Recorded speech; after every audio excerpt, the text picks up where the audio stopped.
What's up, guys? Episode 2 of the By Steve podcast. As I mentioned in the first episode, big basketball guy. So we are going to hit the playoff schedule and we are going to look at how these Eastern and Western conferences are lining up a couple of days out from the playoffs starting. Bit of a crazy end to the season with the Lakers eking in. As well as OKC on the West. It was pretty much locked up on the Eastern side, with Chicago getting through Toronto, Miami and Atlanta in those play-in tournaments. So what are we looking at? How does that look as we head into the playoffs? Obviously, we've got the play-in tournaments to assess first. With the New Orleans Pelicans taking on Oklahoma, which for me is like a toss of a coin. The Pelicans have been pretty average all year. Zion's not really got those games in. He's still only played about 30 games this season, and I don't think he's coming back for the playoffs. OKC, for them, this is a great experience. They're all young. They've got Chet coming back next year, all being well. So those guys going in to the play-in have got absolutely nothing to lose. And I think you could toss a coin. You could literally toss a coin on how that matchup goes. And once they come out of that, let's see what happens. Let's see where they end up. It'll be interesting. In the flip side of that, we've got the Lakers playing Minnesota. Is anybody writing off LeBron? Man. I really kind of feel like the Lakers have probably low-key got the best team outside of the top six that could kind of really make a push into the latter stages of the playoffs. I think AD's been balling. LeBron does LeBron things, and D'Angelo Russell has been doing his thing. And I really think the way that Minnesota finished the season last night, or maybe a couple of nights ago by the time this goes live, Rudy Gobert getting sent home mid-game for throwing fists at a teammate. And also one of their guys punched the wall, didn't he? Daniels, I think. Daniels gave the wall a right hook and broke his hand. So those guys going into the playoffs have just kind of lost the plot a little bit. So I think the Lakers will be looking at that, and they will be thinking, when? Then it just depends where they end up. They will be looking at trying to get that Memphis matchup, I think. Although the Denver one probably suits them better. If Lakers win, get into that Memphis series, who knows what could happen with the issues that Memphis have had with Ja Morant this year as well. Sacramento, Golden State.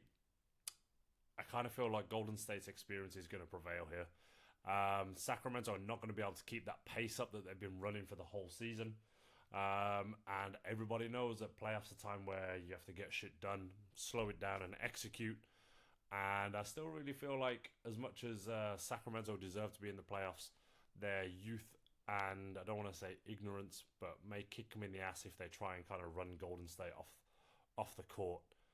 And I mean, in over 7 games, with the history that Golden State have got, would you really want to write them off? Who knows? So we're going to see how that kind of pans out. Denver will be looking to take on that Pelicans Oklahoma matchup. I think that's the best way that looks. So let's see how that pans out. I think Denver have got big expectations this year. Jokic probably not going to get his third MVP. I think that's probably going to fall on Embiid's door, just because of that last game where he had 52 and 19 and 46 assists and whatever it was. Just a crazy end to the season. So I think Embiid's kind of snatched the MVP away from Jokic. But the big thing that people keep talking about is, can Jokic get it done in the latter end of the season, and can he get Denver to at least the Western Conference Finals, if not the NBA Championship games? So we'll see how that pans out for them. But I suppose everybody's talking about Phoenix and Clippers. That's the first round, or the full first round matchup once we get out of that play-in tournament. That is the matchup to watch, isn't it, really, I think. Kevin Durant, as everybody says, plug and play. KD can drop him into any system, and he just seems to get things done. Devin Booker and Chris Paul took that Phoenix team quite far last year, and they will be looking to kind of cement that and hopefully get to the conference finals at least. But as always, can all of those guys stay healthy? That'll be a big thing. But in this series against the LA Clippers, what are we thinking about Russ Westbrook moving changing rooms, going down the corridor from the Lakers to the Clippers, and Paul George still injured, but Kawhi Leonard been putting the minutes in on court, all those rest days that he's been having. Is he ready to go? Is he sharp enough? Is he going to be able to take the Clippers to the promised land? And I think that's really the cover of the first round of the West. When we look at the East, I mean, is anybody really seeing past Milwaukee, Philadelphia, or Boston? I think a lot of teams will be looking at those three and trying to avoid. I think Chicago and Toronto, I think Chicago come out of that. And it's a 50-50. It's like that Pelicans-Oklahoma game. Both teams like 41 and 41, 40 and 42. Toss a coin. Is DeMar DeRozan going to be able to take Chicago past Toronto? I think so. I think that's probably the right result there, but we will see. And then we're looking at Miami and Atlanta. Trae Young and the Hawks been having loads of in-house drama this year. And when you look at that Miami team, I just think they're so much better than their results and their record shows.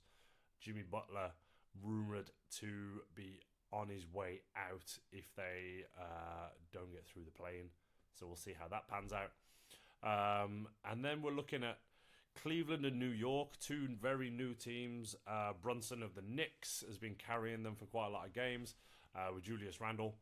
And Cleveland is looking very young. Donovan Mitchell, obviously that mid-season transfer or coming across. I think when you think of that matchup, Cleveland are very much like Sacramento. They're just a bit young. Are they going to be able to close out over 7 games? Have they got enough experience? I don't know. I think it's the same with the Knicks. Cleveland are better on paper just by a few games. But I think this could go either way. With me putting my money on the Knicks right now, but my money is worth nothing. Philadelphia, Brooklyn. Brooklyn have been balling for the latter end of the season, coming into the playoffs. Mikal Bridges, who went over in that Phoenix trade, has been getting buckets. And while I think Philadelphia will have too much for them in Harden and Embiid and Maxey, he's looking nice.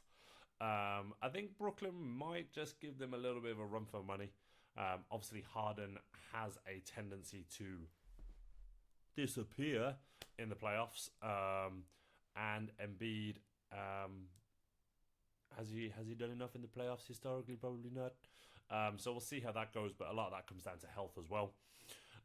Boston and Milwaukee, I would say, are probably the two favourites to come out of this situation and looking at a conference final. But we are looking at probably a Milwaukee, Chicago, and then a Boston, Miami. I think if everything goes the way that I think it will. I don't know.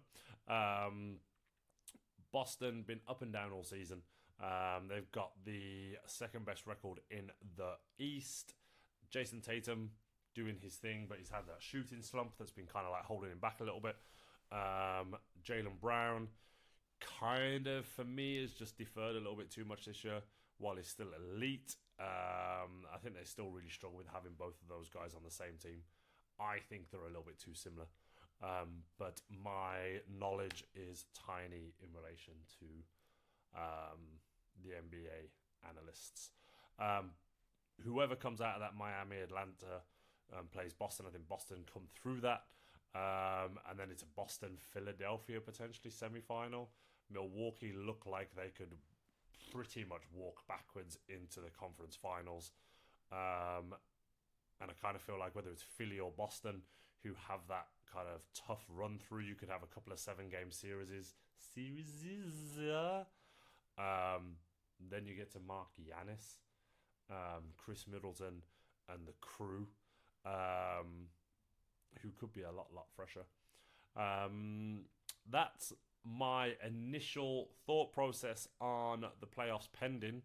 I honestly would love to see Denver get through to the conference finals. I'm a massive Jokic fan. That guy is the best all-round player I have ever seen in my years of watching basketball. And yes, I have been watching LeBron, so I am fully aware of that. But when you look at the guy who's like 7'2", who plays the point and runs the post and pick and rolls, and he's the guy that's picking the passes rather than catching them most of the time.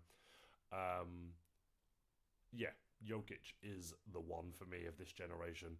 But I suppose LeBron was the last generation. He's getting a bit closer to retiring. What would I love to see? I would love to see Denver and Boston in the final.